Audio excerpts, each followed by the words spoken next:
Today, I'll be telling you why silver waste is already in the process of getting rug pulled out of every single team and why I'm always right about these things.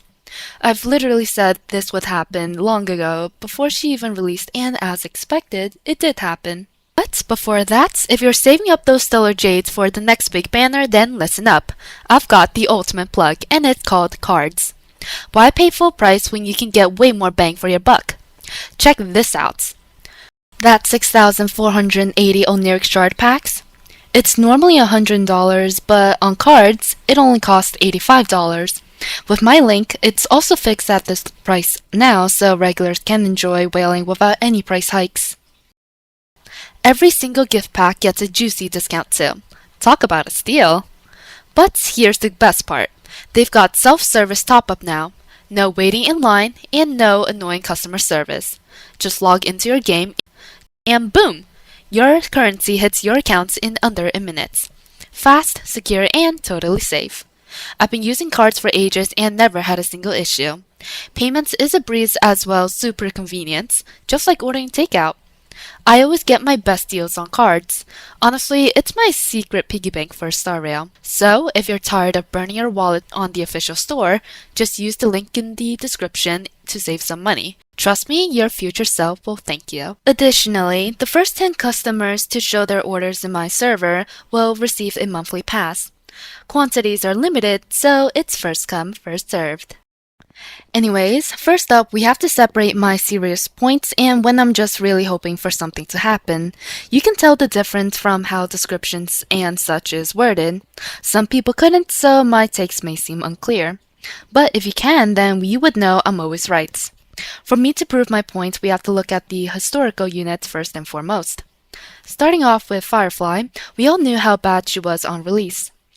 First things first, just one patch after her release, she already needed E2 to 0 cycle, whereas her counterpart Boothill would have done it with E0. By the way, the Boothill equivalent of 3.x would have been Anaxa.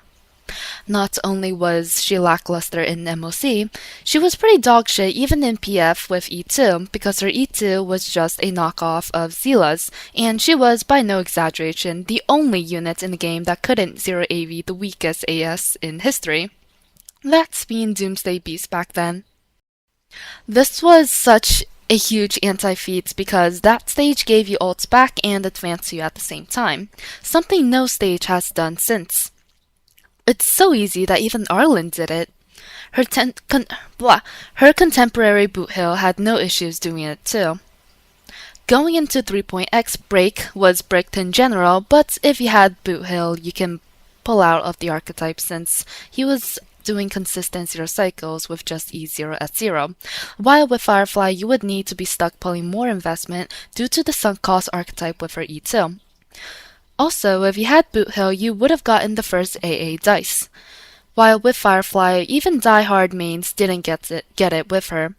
Even with Dahlia and now her Nova Flare, there's still a lot of stages she can't do, like the next Knight and King.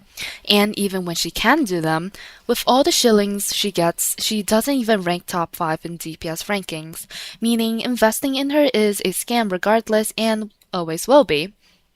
This is all when she's supposedly the most popular units, so even literal developer intervention cannot stop what I designate a trash to keep being trash.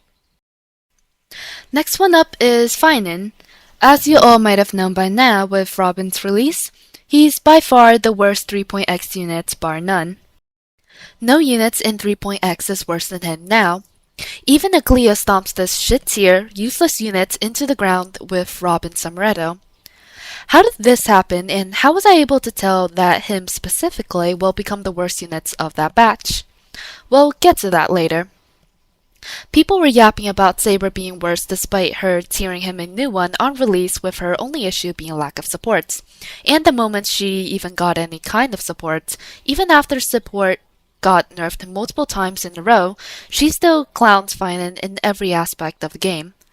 To put it simply, despite people being generally fooled by his outward appearance due to low-cost cycles in MOC and just MOC, I was able to tell that he'll be the worst aging unit objectively. With this, I can tell you that Silverwolf is already on her way out, if not already out with Aventurine's release.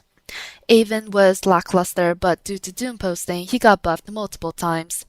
He was already better than Silverwolf, but now he outright beats her in her own team. Instead of replacing Sparsity for him, you're supposed to replace Silverwolf, and it would actually just end up doing more damage. Meaning Silverwolf legitimately has no places left in this game. Aventurine might be better in Mono Men, but that's also a null point because Mono Men without him is also leagues ahead of Silverwolf.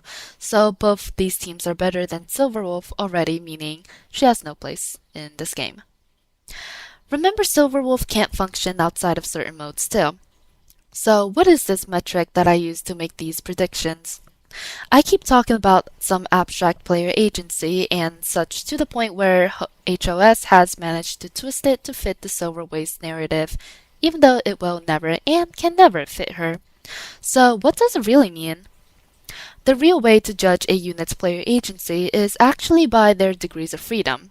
How many angles you can play with in terms of when you can release the damage, how can you release the damage, and how many teams you can use to reach your goals. Take Facial and the new generation version of her, Himiko. They can both 0 AV everything while being able to do lowest cost 0 cycles. Why is this?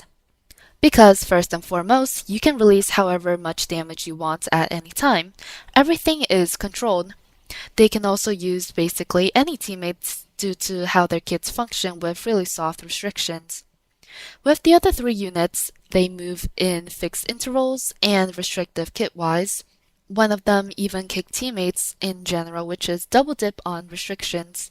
People may think Silverwolf has some semblance of skill due to her uptime being hard to maintain, but we had a unit in 1.x that you can use with any DPS back then who has a buff that ticks down not on the DPS turn or her turn, but literally anyone's turn.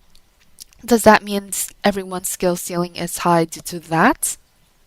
No matter what sorts of party tricks one comes up with to justify Silverwolf's playstyle, the fact of the matter is she can only play in 2 dimensions, whereas a unit like Eva having no fixed aspect to her kits can play in 3. And a unit like Casters with dynamic energy that you can play around even in plate 0 AV would be a 4-dimensional unit. To put it simply, it doesn't matter what you do with a 2-dimensional unit. 2D will never beat 3D in player agency because it's limited in dimensionality. The commonality between these 3 units I hate is the low degree of freedom leading to low player agency. I've seen people misconstrue what units I hate, thinking I'll hate on Himiko or Casters. That's extremely stupid, so I hope this can clear things up. That's all for today, and I'll see you in the next one.